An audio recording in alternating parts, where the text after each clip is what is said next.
Hello and welcome मेरे प्यारे दोस्तों।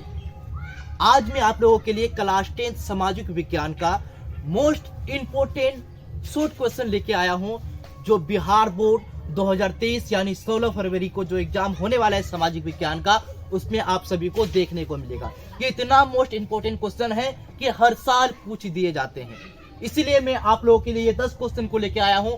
आपको ये वीडियो देखने के बाद सारे के सारे क्वेश्चन बिल्कुल इजी के साथ याद हो जाएंगे और आप अपने एग्जाम में बहुत ही ज्यादा अच्छे तरीके से सजाकर और लिख के आएंगे। ये एग्जाम में हर साल एग्जाम में Bihar board matric board exam में पूछे जाने वाला सवाल है, इसलिए आप इसे याद कर ही लीजिए और आपको याद करने की जरूरत नहीं है। मेरे पूरे वीडियो को सिर्फ देख लीजिए, आपको सारे के सारे क्वेश्चन याद हो जाएंगे। इसलिए आप यहाँ पे देख पा रहे हैं, यहाँ पे सिर्फ क्वेश्चन का नाम है, सिर्फ क्वेश्चन है, आंसर नहीं है। ये आंसर आपके दिमाग में भी होगा ये वीडियो को पूरा देखने के बाद, इसलिए आप ये वीडियो को पूरा देखिए, स्किप मत कीजिएगा। मैं अपने वीडियो को चालू करने से पहले एक शायर सुनाना चाहता हूँ कि पीपल के पत्ते की तरह मत बनिए, जो समय आने पर वो क्या हो जाते हैं, सूख के गिर जाते हैं। अगर बनना है तो मेहंदी के पत्ते की तरह बनिए, जो पीसने के बाद भी जिंदगी में रंग लेके आते हैं। तो चलिए दोस्तों वीडियो को चालू करते हैं। मेरा पहला क्वेश्चन क्या है, खूनी रविवार क्या है?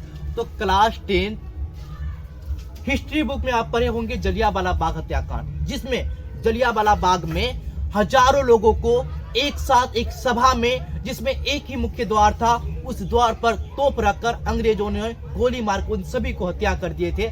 उसी को हम लोग जलियांवाला बाग हत्याकांड के नाम से या खूनी रविवार के नाम से जानते हैं। तो उसको हम लोग कैसे लिख के आएंगे कि रविवार के दिन जलियांवाला बाग में हजारों लोगों को एक साथ अंग्रेजों के द्वारा चलाए गए गोली में हजारों लोगों को मारने की घटना को क्या खूनी रविवार के नाम से जानते हैं या फिर जलियांवाला बाग हत्याकांड के नाम से जानते हैं? आप लोग बहुत ही तेज है, आप लोग अपनी भाषा में देखो दोस्तों, हर एक क्वेश्चन में सबसे पहले लिखा हो रहता है क्या, विद्यार्थी यथासंभव अपने ही भाषा में उत्तर दे। तो मैं अपने भाषा में आप सभी को सिखा रहा हूं दोस्तों, आपको याद करवा रहा हूं किस प्रकार से आप खूनी रविवार को लिखेंगे। अब अगला क्वेश्चन क्या है, चिपको आंदोलन क्या है? दोस्तों आपने पढ़े होंगे, ये बड़ा फेमस क्वेश्चन है, चिपको आंदोलन बहुत ही ज्यादा इंपॉर्टेंट क्वेश्चन है। ये आपका चिपको आंदोलन 10th में भी है, 12th में भी है, हर जगह है। आपको 12th में साइंस लेकर पढ़ेंगे तो चिपको आंदोलन आपको देखने को मिलेगा। तो चिपको आंदोलन को हम कैसे याद करेंगे कि याद इसको करने का यही एक तरीका है दोस्तों। चिपको आंदोलन एक ऐसा आंदोलन है, या फिर चिपको आंदोलन जनजातियों द्वारा एक ऐसा आंदोलन है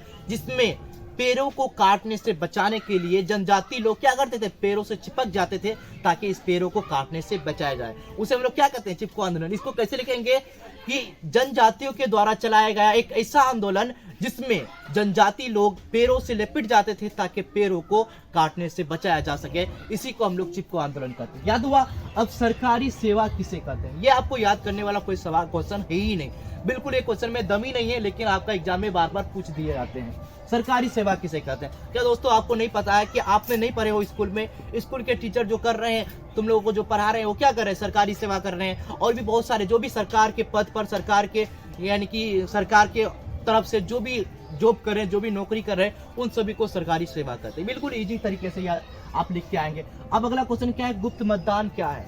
आप क्या गुप्त मतदान के बारे में नहीं जानते हैं? आप मुझे बताइए, आप एक कैंडिडेट हो और मैं एक कैंडिडेट हूं, दोनों को ये लोग वोट देंगे। अगर आपके सामने में हमको कोई लोग वोट देते हैं या फिर मेरे सामने आपको वोट देते हैं, तो आप उनसे दुश्मनी कर लेंगे, उनसे जलने लगेंगे कि हमको वोट नहीं दिया, है कि नहीं?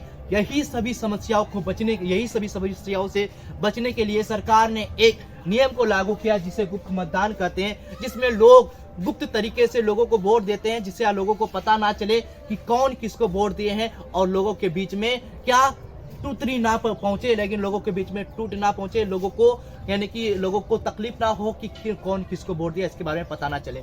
इसी को हम लोग क्या बोलते हैं, गुप्त मतदान बोलते हैं। थोड़ा बहुत अगर यानी कि लैंग्वेज में थोड़ा बहुत अगर दिक्कत हो दोस्तों तो एडजस्ट कर लीजिएगा, क्योंकि हम लोग बिहारी आदमी है, ठीक है। अब अगला क्या है, विपक्षी दल किसे कहते हैं? विपक्षी दल किसे कहते हैं? अभी मैं आपको इलेक्शन से समझाया है कि आप एक कैंडिडेट हो और मैं एक कैंडिडेट हूं, यानी मैं सबसे पहले कैंडिडेट खड़ा हुए और मेरे ही विपक्ष में अगर आप भी खड़े हुए उसी पद पर, उसी इलेक्शन को लड़ने के लिए, हम उसी को विपक्षी दल कहते हैं। ये याद करने का क्वेश्चन है, आपको बिल्कुल इजी तरीके से याद हो जाएगा। अब उसके बाद क्या है, राजनीतिक दल क्या है? राजनीतिक दल क्या है? तो दोस्तों किसी भी लोगों के द्वारा, किसी भी नागरिकों के द्वारा चलाए गए ऐसे संगठन या फिर ऐसे दल जिसमें सरकारी राजनीतिक कार्य को करते हैं, उसे हम क्या कहते हैं? राजनीतिक क्या कहते हैं? दल कहते हैं। बिल्कुल इजी सवाल था। अब क्या है, अशिक्षित लोकतंत्र के लिए अभिशाप क्यों है? अशिक्षित लोगों के लिए अभिशाप क्यों है? सिर्फ लोकतंत्र के लिए नहीं, हर संतंत्र के लिए अशिक्षित अभिशाप है। अगर आप शिक्षित नहीं होंगे, अगर आपके अंदर ज्ञान नहीं होगा, आपके अंदर नॉलेज नहीं होगा, तो आप किसी भी पद में अगर खड़े हो जाते हैं, भले मुखिया का हो, मेंबर का हो, सरपंच का हो, तो आप सच्चे और अच्छे तरीके से और जो नियम है, नियम के तरीके से आप क्या नहीं कर पाएंगे, लोगों को यानी कानून या फिर लोगों को प्रोवाइड अच्छे तरीके से आप क्या काम नहीं कर पाएंगे, उसी को हम लोग क्या कहते हैं? अशिक्षित लोगों को लोकतंत्र के लिए बहुत ही ज्यादा अभिशाप है।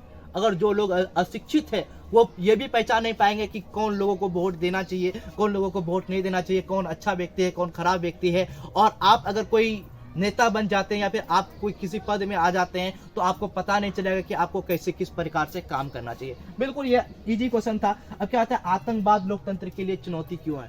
ये आपको याद करने का कोई क्वेश्चन ही नहीं है। आतंकवाद से लोगों के लिए लोकतंत्र के लिए क्यों चुनौती है? लोकतंत्र मतलब सभी लोग एक समान है कि नहीं दोस्तों? आतंकवाद लोकतंत्र के लिए चुनौती क्यों है? ये तो इजी सवाल यानी कि क्वेश्चन है दोस्तों। आतंकवाद होंगे तो लोगों को क्या होगा? बहुत ही ज्यादा कष्ट होंगे, लोगों के अंदर डर भय हो जाएंगे, लोग बहुत ही ज्यादा मुश्किलों का सामना करेंगे, आतंकवाद से डरेंगे, आतंकवाद लोगों को मार देंगे, और भी विभिन्न प्रकार के कारण है जो लोकतंत्र के लिए चुनौती है। ठीक है, उसका अगला क्वेश्चन क्या है? बाढ़ के समय लोगों को कहाँ जाना चाहिए? ये क्वेश्चन पूछने वाला क्वेश्चन है दोस्तों। आप मुझे बताइए, जब बाढ़ आएंगे तो आप कहाँ पर जाएंगे? किसी ऊंचे जगह का तलाश करेंगे, जहाँ पर ऊंचा जगह है, जहाँ पर एक अच्छा जगह है, उसका तलाश करेंगे। ये क्वेश्चन पूछने का याद है। आतंक यानी कि बाढ़ के समय आप लोगों को कहाँ जाना चाहिए? तो बाढ़ के समय लोगों को ऊंची जगह का तलाश करना चाहिए, ऊंची जगह पर जाना चाहिए। तो दोस्तों मुझे उम्मीद है ये सारे के सारे क्वेश्चन आपको याद हो गया होगा और ये सारे के सारे क्वेश्चन आपको समझ में भी आया होगा। दोस्तों मैं आप लोगों को एक पॉइंट बताना चाहता हूँ कि किसी भी इंसान को, किसी भी लोगों को क्वेश्चन को रट कर जाने का कोई जरूरत नहीं है। अगर आप क्वेश्चन को रट कर जाते हैं तो आप वहाँ पे जाके भूल जाएंगे, क्योंकि वहाँ पे एग्जाम का प्रेशर बहुत ही ज्यादा होता है और आप लिख के नहीं आ पाएंगे। और लेकिन क्वेश्चन को समझ के जाएंगे और क्वेश्चन आपके सामने आ जाता है तो आप उसके बारे में लिख के आ जाएंगे, बिल्कुल जिस प्रकार से मैं बताया। इसलिए वीडियो पसंद आया तो प्लीज वीडियो को लाइक कीजिए और चैनल को सब्सक्राइब कर लीजिए, क्योंकि हर एक एग्जाम से पहले मैं आप लोगों को बहुत ही मोस्ट इंपॉर्टेंट क्वेश्चन बताने वाला हूं और हर एक एग्जाम के बारे में आप लोगों को बताने वाला हूं, जिससे आपका एग्जाम और आपका रिजल्ट बहुत ही ज्यादा अच्छा होंगे। चलो दोस्तों मिलते हैं अगला वीडियो में। Thank for watching. जय हिंद, वंदे मातरम।